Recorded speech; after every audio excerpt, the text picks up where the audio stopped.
Hey everyone, welcome back to the channel. We're going to do a little review, a little chat about Joker, which came out today everywhere, Friday, the 4th of October, and I saw it today about 10:40 a.m. Sleeping pattern is crazy. It always has been really, but especially since I finished my last full-time job, which I did for 6 years, night shift full-time, and I'm permanently seem to be. People warn me about that. They said, "Careful, don't do a night shift job for too long because you'll permanently be switched to night mode." And I don't know. I hope that's not the case. But you know, I've basically been up since like 3:30 a.m. So I'm really tired. You can tell. So I'm hiding behind these bad boys right now, just because I don't really feel like being on camera. But I want to do this video and talk about the movie while it's still fresh, and it is very fresh. I feel quite emotional after seeing it.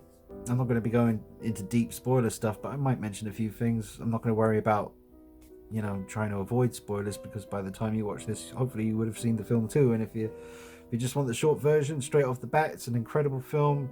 10 out of 10, absolutely. 100% recommend you go see it.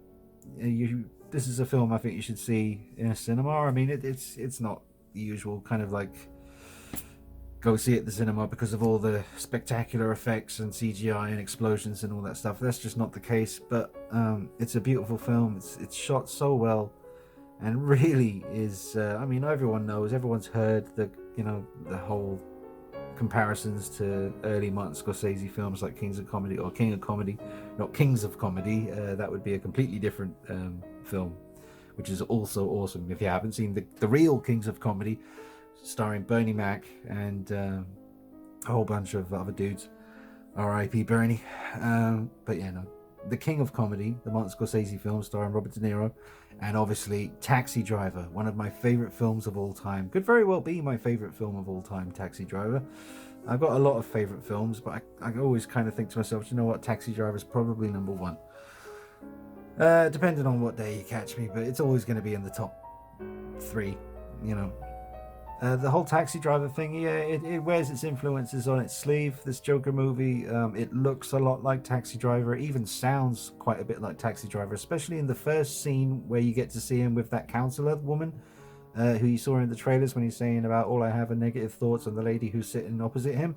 That lady, the first scene at the beginning of the movie with her, the music that's quietly going in the background sounded very Taxi Driver to me. Probably done on purpose just to kind of set the tone. His laugh, the affliction he has, where he laughs uncontrollably. I think it seemed to happen when he was uncomfortable, when he would get upset. Certain things, certain reactions from people or interactions, whatever, would sometimes trigger this laugh.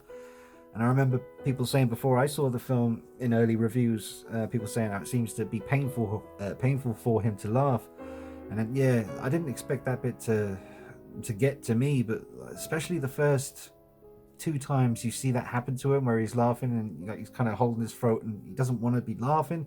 He carries around a little card that says, I have a condition. It causes me to laugh uncontrollably at random times. I can't remember exactly what it said, but I got emotional. I didn't cry or nothing. Not that there's anything wrong with that, but I certainly just, when he started laughing like that, and when you could see that it was sad to see that, man. My heart just went out to the character, and I just thought to myself, God, it's not often I see a film where I think to myself, I just wish I could just help this guy, just give him, put my arm around him, just be like, it's okay, man. I really felt for him. And even when things start to take a very violent turn, spoiler alert, so I'll give you a little minute to just pause it or go away and come back when you've seen the film. But I wasn't expecting the violence to happen as soon as it did. And I wasn't expecting, because there's a scene in the trailer, where he's laughing uncontrollably on the train, and those three guys come over and give him, they get involved and beat him up. And that was the scene where the first major bit of violence occurs, and I was not expecting that. I thought that whole scene would play out just completely differently. I remember Jeremy Johns in a video reaction to the trailer where we first saw that bit, and he was saying, how's Joker gonna, because he's got to get those guys back for what they did to him. So maybe he'll bump into them later, or maybe he goes and waits around that train station or something, hoping to bump into them again. But no, he deals with them right there and then. So that was surprising. And everyone in the cinema I saw it with.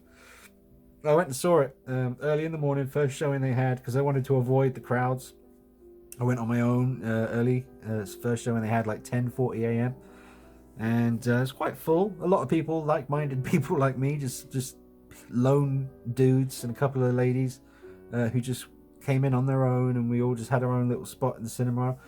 I paid the little bit extra to get the VIP seats, the comfy, squashy, cushy seats. Yeah, man, it was a hell of an experience. Definitely recommend you see this film at the cinema. Get your butts down there, pay your money. I'd quite happily see this again. I don't know necessarily that I will be seeing this a second time at the cinema. I'm probably just going to wait for the Blu-ray now. But I can certainly understand why people would go back and watch this again. There's a lot, just like Taxi Driver, there's just a lot to take in the first time you see it, and a lot to think about after you've seen it, and then a lot to go back a second and third, however many times, and then just things you notice, things that just make sense. I mean, it all made sense to me the first time, but I know that the second time I watch it, I'm gonna, pick up on things and notice things. Yeah. So I mentioned about the laughing affliction, how I found that, really, just my heart went out to the character, man. It's not just a case of, Joaquin Phoenix deserves an Oscar. He definitely does, and more. And so does Todd Phillips, but everyone involved with this would be well deserving of some serious accolade action. The artwork and the promotional imagery for this film is beautiful, absolutely gorgeous. When it ended, I went straight to HMV, which in the UK is like a big record store, DVDs, Blu-rays, games and stuff, and they have a poster section. And I thought, I hope they have a Joker poster, because I really want one.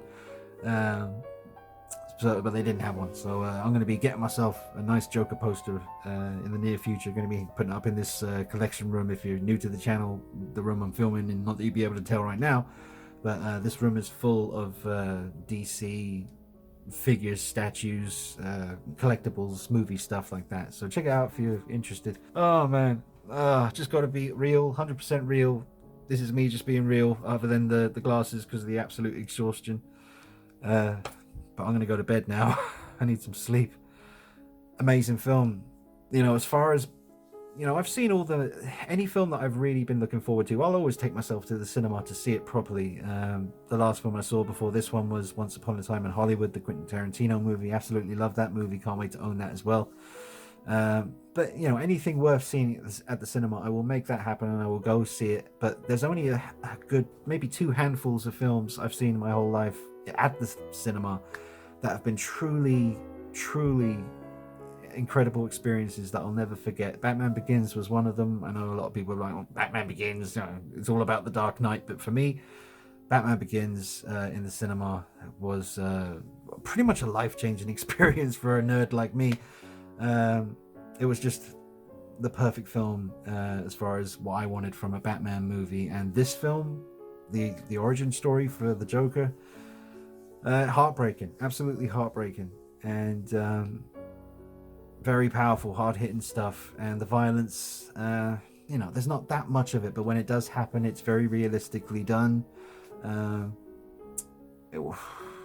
Yeah, I mean, the scene in was it Arthur Fleck's apartment where the 2 co-workers, the 2 other clowns, the short dude and the guy, I think the big dude was the one who actually gave him the gun, if I remember correctly. And the way he takes him out was very brutal, but the way he let the small dude, the way he let him live and said, you were always nice to me, you can go. The way that was just so casual, such a creepy scene. Just thinking about it, once he takes that guy out, bangs his head, repeatedly, and then he just sort of, he lies there against the wall covered in blood, and oh man. And definitely with the 3 times we see a character do this to their head, just like in Taxi Driver. So I mean, the Taxi Driver kisses and hugs are very present in the film, which I love though. I love that because I'm very happy that Todd Phillips is such a big fan of those early Martin Scorsese films, because they are incredible. And it is doesn't bother me at all. I've heard some people use it as a negative to the film, saying that oh, you know, the Taxi Driver influence is too much, and that was an element that some people didn't like. Me personally, I love that. I never thought I'd see that, especially in a film about a character like the Joker. But I remember when I first heard about it, you know, when I first read on Facebook, probably woke up one day and the first time I saw, oh, Todd Phillips is making a Joker film and Taxi Driver is a big influence. I couldn't believe it when I read that. I thought, that's like when Batman Begins, when that was announced. And because I saw American Psycho before Batman Begins, and I thought Christian Bale, I'd never seen him in anything before. But when I saw American Psycho, I actually turned to my friend who I was watching it with in the cinema and said he'd be a great Bruce Wayne. And then it happened. And not only did that happen, but the guy who directed Memento, which blew my mind, was directing it. So same thing with this Joker movie. I was like, oh my god, an origin story for the Joker, but influenced by one of my favorite films of all time, which is an amazingly deep character study into someone who's descending into madness. Anyway, all right, that's it. Leave me your thoughts in the comments, guys. There's probably a hell of a lot of stuff I could be talking about right now, but because I haven't really written any notes or things that I want to mention, if there's something really significant, maybe I can come back and hit you again with a part 2 or something. But I think this is probably going to be it. I love the film. Amazing. Can't say enough things about it. I'm just going to stop repeating myself now. Let me know your thoughts, guys. Love to hear from you. Thanks for the regular viewers and everyone for tuning in, and always, you know, dropping a like and leave me a comment. Always good to hear from you. Look forward to reading the comments under this video, see what you think, and I'll be back with you soon. Got some cool Halloween stuff on the way.